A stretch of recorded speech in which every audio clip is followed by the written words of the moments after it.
Hello friends, welcome to மக்கள் சேவை சால். இன்றைக்கி நம்ம ஒரு சூப்பரான இன்ஃபர்மேஷன் பற்றி தான் பார்க்க போகிறோம்.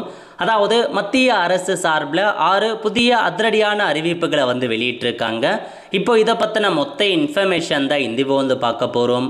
இந்த வீடியோ ஸ்கிப் பண்ணாமல் ஃபுல்லாக பாருங்கள். அது மட்டுமல்ல, இந்த வீடியோ நிறைய பேருக்கு ஷேர் பண்ணுங்கள். ஓகே, ஸோ மொதல் அப்டேட் என்ன அப்படின்னு பார்த்தீங்க அப்படின்னா, பிளாஸ்டிக் ரூபாய் நோட்டுகளை மத்திய அரசு அச்சடிக்க போகிறாங்க. அதுக்கான அப்டேட் கொடுத்துருக்காங்க பாருங்கள். அதாவது இந்தியாவில் பிளாஸ்டிக் ரூபாய் நோட்டை புழக்கத்தில் விடுவதற்கான ரிசர்வ் வங்கியின் பரிந்துரைக்கு மத்திய அரசு ஒப்புதல் கொடுத்துருக்காங்க. அதாவது பிளாஸ்டிக் ரூபாய் நோட்டை இந்தியா முழுக்க அமல்படுத்த போகிறாங்க. அதுக்கான மத்திய அரசு ஒப்புதல் கொடுத்தாங்க ரிசர்வ் வங்கிக்கு. சோதனை முயற்சியாக முதல் கட்டமாக 10 ரூபாய் மற்றும் 20 ரூபாய்க்கான நோட்டு இருக்கு பாருங்க. அந்த பிளாஸ்டிக் நோட்டுகளை 100 கோடிக்கு அச்சடிக்க திட்டமிட்டிருக்காங்க. ஸோ இப்போதைக்கு 100 கோடி ரூபாய்க்கு 10 ரூபாய் 20 நோட்டை அச்சடிக்க போகிறாங்க. காகித நோட்டுகளுடன் இந்த பிளாஸ்டிக் ரூபாய் நோட்டுகளும் இந்தியா முழுக்க புழக்கத்தில் இருக்கும் அப்படின்றத தெரிவிச்சிருக்காங்க. இப்போதைக்கு அச்சடிக்க ஸ்டார்ட் பண்ணிட்டாங்க. இதுக்கப்புறம் விரைவில் இந்தியா முழுக்க இந்த ரூபாய் நோட்டு, பிளாஸ்டிக் ரூபாய் நோட்டு அமலுக்கு வரப்போகுது.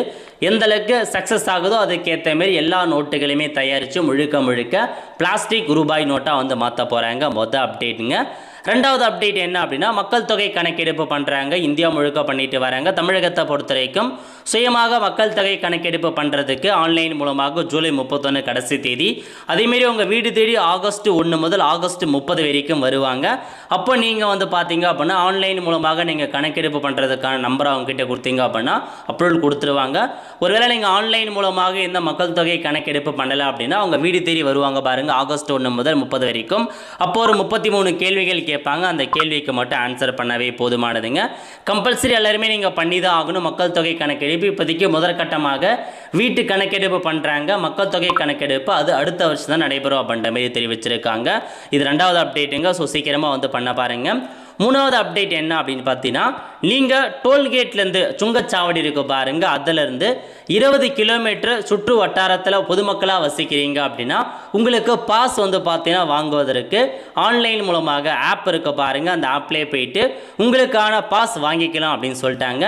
வீட்டுக்கு அருகே உள்ள டோல்கேட்டுகளுக்கு செல்ல வேண்டியதற்கு இந்த ராஜ்மார்க் யாத்ரா செயலி மூலம் டிஜிட்டல் முறையில் பாஸ் பெறலாம் அப்படின்ற மாரி சொல்லியிருக்காங்க. அதனால் நீங்கள் டைரெக்டாக ஆப் மூலமே உங்களுக்கான பாஸை வாங்கிக்கோங்க. ஏன்னா 20 கிலோமீட்டருக்குள்ளே, அதாவது டோல்கேட்லேருந்து 20 கிலோமீட்டருக்குள்ளே வீடு இருக்குது அப்படின்னா அடிக்கடி போகிறவங்களுக்கு நீங்கள் ஃபாஸ்டேக் யூஸ் பண்ணணும் அவசியம் கிடையாது. பாஸ் இருந்தாவே போதுமானது. அதை காமிச்சு நீங்கள் இலவசமாகவே போய்க்கலாங்க. அந்த பாஸை நீங்கள் அந்த ஆப் மூலமாக, ஃபாஸ்டேக்குன்னு ஆப் இருக்குது, அந்த ஆப்பில் போயிட்டு அப்ளை பண்ணி வாங்கிக்கோங்க அப்படின்ற மாரி தெரிவிச்சிருக்காங்க. அதுக்கப்புறம் மூணாவது அப்டேட் என்ன அப்படின்னா, வங்கி, அதாவது உங்கள் கிட்ட வங்கி கணக்கு செயல்படாமல் இருக்குது, அதாவது உங்கள் வங்கி கணக்கு செயல்படாமல் இருக்குது அப்படின்னா இகேஒய்சி பண்ணி அதை ஆக்டிவேட் பண்ணுங்க அப்படின்ற மாதிரி ரிசர்வ் வங்கி தெரிவிச்சிருக்காங்க. கணக்கை செயல்படுத்த உங்கள் கேஒய்சி அப்டேட் பண்ணுங்கள். 2 ஆண்டுகளுக்கு மேலாக எந்த கொடுக்கல் வாங்கலும் இல்லை அப்படின்னா உங்கள் வங்கி கணக்கு செயல்படாத நிலை ஆகிவிடும். ஸோ 2 வருஷம் எந்த டிரான்சாக்ஷனுமே உங்கள் பேங்க் அக்கௌண்ட்டில் பண்ணாமல் இருக்கீங்க அப்படின்னா அந்த பேங்க் அக்கௌண்ட் இன்ஆக்டிவ் பண்ணிவிடுவோம். அதனால் நீங்கள் திரும்ப அந்த அக்கௌண்ட்டை நீங்கள் ஆக்டிவேட் பண்ணுறதுக்கு இகேஒய்சி பண்ணிங்க அப்படின்னா ஆக்டிவேட் ஆகிடும் அப்படின்னு சொல்லிட்டாங்க. இகேஒய்சி பண்ணுறதுக்கு உங்கள் பேங்க்கில் போயிட்டு பண்ணிக்கலாம், அல்லது வீடியோ கேஒய்சி மூலமாக நீங்கள் வீட்டிலேருந்தே அப்டேட் பண்ணலாம் அப்படின்ற மாரி தெரிவிச்சிருக்காங்க. ரிசர்வ் வங்கி இந்த ஒரு அப்டேட்டை கொண்டு வந்திருக்காங்க. அதனால் உங்கள் பேங்க் அக்கௌண்ட் செயல்படாமல் இருக்குது அப்படின்னா இகேஒய்சி பண்ணி ஆக்டிவேட் பண்ணிக்கோங்க. அடுத்த அப்டேட் என்ன அப்படின்னா, பிஎஃப் குறித்து ஒரு அப்டேட் பண்ணியிருக்காங்க. பிஎஃப் பார்த்தா யூபிஐ மூலமாக பணம் எடுப்பதற்கான ஆப்ஷன் வரும் அப்படின்ற மாதிரி ஆல்மோஸ்ட் ஒரு 1 இயராக சொல்லிட்டு வராங்க. அந்த வகையில் இப்போ என்ன அப்டேட் பண்ணியிருக்காங்க அப்படின்னா, வைப்பு நிதியிலிருந்து யூபிஐ மூலம் பணம் எடுக்கும் வசதி அடுத்த மாதம் அறிமுகப்படுத்த திட்டமிட்டிருக்காங்க.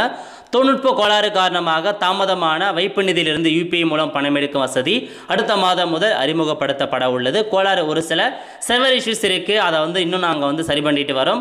அதெல்லாம் முடிச்சதுக்கப்புறம் இந்த ஒரு யூபிஐ மூலமாக பணம் எடுத்துக்கலாம் அப்படின்ற மாதிரி சொல்லியிருக்காங்க. ஏன்னா பார்த்தீங்கன்னா நிறைய இஷ்யூஸ் இருக்குது போர்ட்டல் மூலமாக, அதெல்லாம் ரெக்டிஃபை பண்ணிட்டு வரோம்.